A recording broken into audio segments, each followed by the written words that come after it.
दोस्तों नमस्कार। दोस्तों, एज ए इंडियन हम सबको बहुत दुख है कि जो पहलगाम में हुआ, जो टेररिस्ट अटैक हुआ और उसकी वजह से 26 से 28 लोगों को अपनी जान गंवानी पड़ी, जिसमें एक या दो फॉरेन नेशनल भी थे। तो इसका सबको हार्दिक दुख है और पीड़ा है, दर्द है, गुस्सा है। और एज ए इंडियन इसमें मैं भी सम्मिलित हूँ आप सब लोगों के साथ।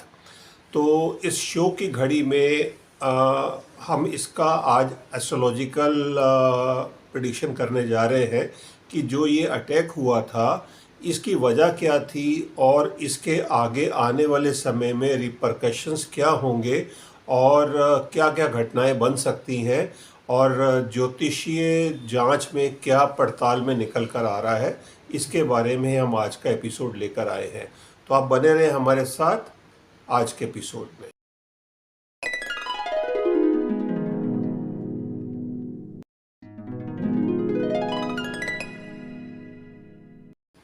दोस्तों, अगर आप हमारे पिछले एस्ट्रोलॉजी के एपिसोड रेगुलरली फॉलो करते हैं या सुनते हैं तो उसमें हमने ऑलरेडी प्रिडिक्ट किया था कि किसी तरह की एक हिडन प्लानिंग बन रही है, क्योंकि मंगल का ये पिछले 8-9 महीने में एक विचित्र भ्रमण चल रहा है जो मिथुन और कर्क में डामाडोल हो रहे हैं। तो इसकी फ्लैशबैक में हम जा रहे हैं। जो ये प्लानिंग बनी होगी सब तरह इस तरह की, वो 26 अगस्त में जब मंगल सीधे चलते हुए मिथुन में आए थे। मिथुन हमारे कंट्री की जो कुंडली है उसमें मिथुन में ही मंगल देव हैं। तो 26 अगस्त को मिथुन में आए थे मंगल देव और स्लो स्पीड से चलते हुए वो 20 अक्टूबर को कर्क में एंटर हुए थे। 20 अक्टूबर को जो कर्क में एंटर हुए थे तो उनकी स्पीड और स्लो हो गई थी और वहाँ से 20 अक्टूबर के बाद 7 दिसंबर को वक्री होते हुए वापस पीछे मुड़े थे और कर्क में ही रहते हुए वो 20 जनवरी 2025 को 0 डिग्री पर कर्क में और मिथुन के कस्प पे आ गए थे। और उसी दिन डोनाल्ड ट्रंप ने भी शपथ ली थी, अगर आपको याद हो। और मंगल वहाँ से वापस मिथुन में एंटर किए और 24 फरवरी को डायरेक्ट हुए। उसके बाद 3 अप्रैल को वापस वो कर्क में आए।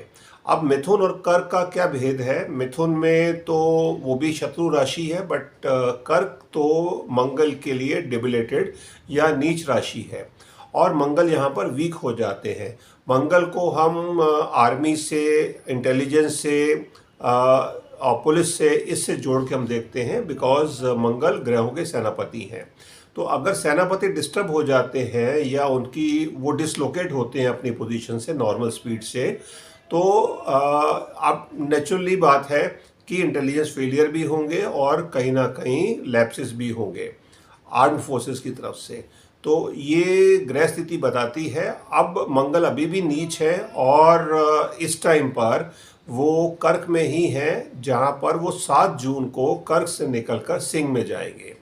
तो ये ग्रह स्थिति मंगल की जो है, जिसकी वजह से ये अटैक हुआ, लैप्सेस हुए, जिसको हम सब समझ पा रहे हैं और दुख है इस घड़ी में।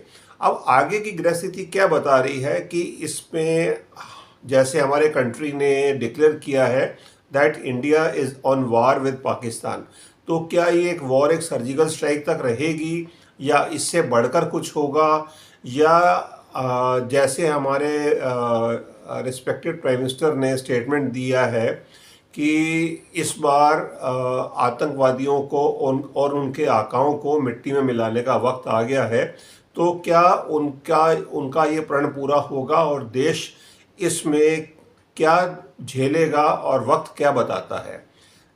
तो हमारी जो असेसमेंट है, अगर हम उस टाइम की कुंडली निकालते हैं, आज करीबन 9800 घंटे हो गए हैं, ये एपिसोड हुआ है 22 अप्रैल को और आज हम 26 अप्रैल को इसको शूट कर रहे हैं। तो करीबन 9800 घंटे इस पीरियड हो चुके हैं। समय आपको मालूम ही है किस टाइम ये एपिसोड हुआ था, 2 से 3 बजे के बीच में ये एपिसोड 22 तारीख को हुआ था। तो उस टाइम की अगर हम कुंडली बनाते हैं, जो आप स्क्रीन पर देख भी पा रहे हैं, तो सिंह लगन की कुंडली बनती है। और इसमें आप देखें तो मंगल जो है 12th हाउस में है। मंगल जैसे मैंने बताया कर्क राशि में वीक होते हैं, और अगर उस समय की कुंडली में समय में मंगल कहीं पर भी नहीं थे, बिकॉज 12th हाउस ये एलियन हाउस है या फॉरेन का हाउस है या बाहरी तत्वों का हाउस है, तो इससे ये दर्शाता है कि आर्मी और पुलिस वहाँ पर मौजूद नहीं थी। तो एक तो ये प्रूव होता है। दूसरा, इसमें आप देख पा रहे हैं कि 4 ग्रह बैठे हैं 8वें घर में, तो जहाँ पर 12 नंबर की राशि बनती है लिखा हुआ है, और वहाँ पर राहु देव है, शनिदेव हैं, बुध देव हैं, और वीनस है, शुक्र देव हैं। 4 ग्रह वहाँ पर हैं, और चंद्रमा छठे घर में है, और छठा घर रोग का स्थान है। प्लस 8वां घर में जो 4 ग्रह हैं, और ये कारस्तानी जो हुई है कि एक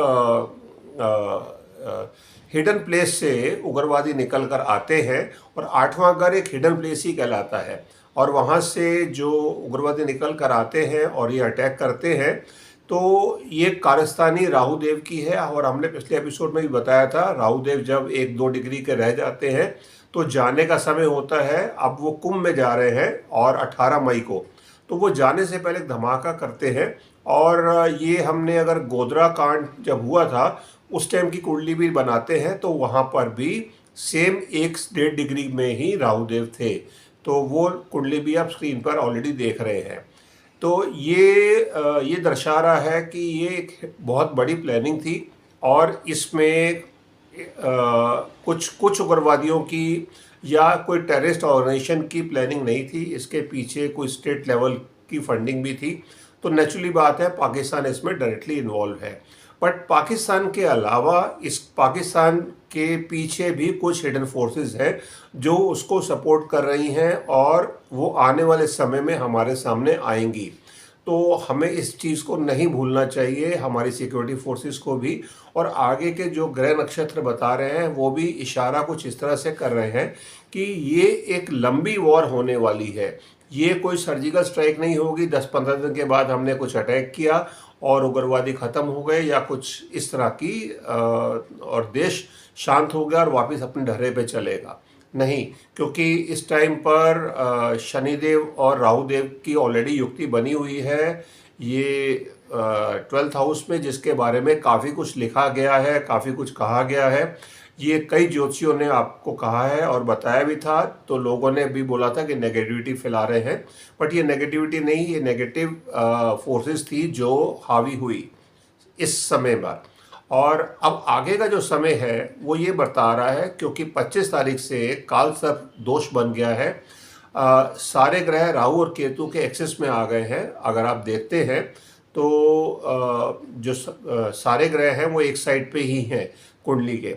ये कुंडली भी अब आपके सामने स्क्रीन के ऊपर आ रही है। अब आगे का जो वक्त कैसा दिखाता है, क्योंकि अब जो शनिदेव चेंज हुए हैं 29 मार्च को, और मई का जो महीना आ रहा है, काल सर्प दोष तो हमने बता ही दिया आपको।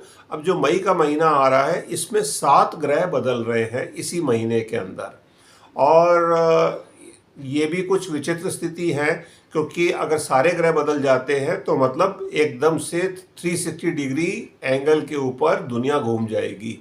तो ये हमारे कंट्री के लिए भी है और दुनिया के लिए तो खैर अपनी जगह है ही। और मंगल देव जो हैं वो 7 जून को राशि बदलेंगे, तो 9 के 9 ग्रह बदल गए फिर अगले 2 महीने के अंतराल में। अगर 29 मार्च से हम 7 जून का पीरियड देखते हैं तो सारे ग्रह बदल जाते हैं।